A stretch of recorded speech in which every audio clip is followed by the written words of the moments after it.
ಕೋಪ ಕೊಟ್ಟರೆ ಕೋಪ ಹಿಂತಿರುಗಿ ಸಿಗುತ್ತದೆ. ಅವಮಾನ ಮಾಡಿದರೆ ಅವಮಾನವೇ ಸಿಗುತ್ತದೆ. ಭಯಪಡಿಸಿದರೆ ನಮಗೂ ಭಯವೇ ಸಿಗುವುದು. ಪ್ರೀತಿ ಕೊಟ್ಟರೆ ಪ್ರೀತಿ ಸಿಗುತ್ತದೆ. ಸ್ನೇಹ ಕೊಟ್ಟರೆ ಸ್ನೇಹ ಸಿಗುತ್ತದೆ. ಕೆಲವರಿಗೆ ಒಳ್ಳೆಯದು ಹಿಂತಿರುಗಿ ಸಿಗಲು ಸ್ವಲ್ಪ ಸಮಯ ಬೇಕಾಗಬಹುದು. ಅದು ಅವರ ಕರ್ಮದ ಲೆಕ್ಕಾಚಾರವಾಗಿದೆ. ಕೋಪ, ಅವಮಾನ, ನಿಂದನೆ ಮಾಡಿದವರಿಗೂ ಮನದಲ್ಲಿ ಪ್ರೀತಿಯನ್ನೇ ಕೊಡೋಣ. ಶುಭ ಭಾವನೆಯನ್ನು ಇಟ್ಟುಕೊಳ್ಳೋಣ. ಹಳೆಯ ಲೆಕ್ಕಾಚಾರ ಮುಗಿದ ಮೇಲೆ ಒಂದಿಲ್ಲೊಂದು ದಿನ ಅದು ಪ್ರೀತಿಯಾಗಿಯೇ ಹಿಂತಿರುಗಿ ಬರಬೇಕು. ಇದಕ್ಕೆ ತಾಳ್ಮೆ ಬೇಕು ಅಷ್ಟೇ. ಒಟ್ಟಿನಲ್ಲಿ ನಾವು ಏನು ಕೊಡುತ್ತೇವೆಯೋ ಅದೇ ಸಿಗುತ್ತದೆ. ಪ್ರೀತಿಯಿಂದ ಮಾತ್ರ ಮರುಭೂಮಿಯಲ್ಲಿ ಹೂವು ಅರಳಿಸಬಹುದು.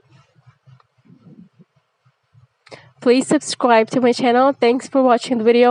Also, please hit the bell icon so that way you're going to get the notifications when I post new videos. Thank you. ನಮಸ್ಕಾರ ವೀಕ್ಷಕರೇ, ಈ ಚಾನಲ್ಗೆ ಸಬ್ಸ್ಕ್ರೈಬ್ ಮಾಡಿರಿ. ಮತ್ತು ನಿಮ್ಗೆ ವಿಡಿಯೋ ಇಷ್ಟ ಆಗಿದ್ರೆ ದಯವಿಟ್ಟು ಲೈಕ್ ಬಟನ್ ಒತ್ತಿರಿ. ಮತ್ತು ನಿಮ್ಗೆ ಏನಾರು ಹೇಳ್ಬೇಕನ್ಸಿತ್ತಂದ್ರೆ ಕಾಮೆಂಟ್ನಾಗ ಹೇಳ್ರಿ. ಮತ್ತು ನಿಮ್ಮ ಫ್ರೆಂಡ್ಸ್ ಜೊತೆ ವಿಡಿಯೋಗಳನ್ನು ಶೇರ್ ಮಾಡಿರಿ. Thank you so much for watching.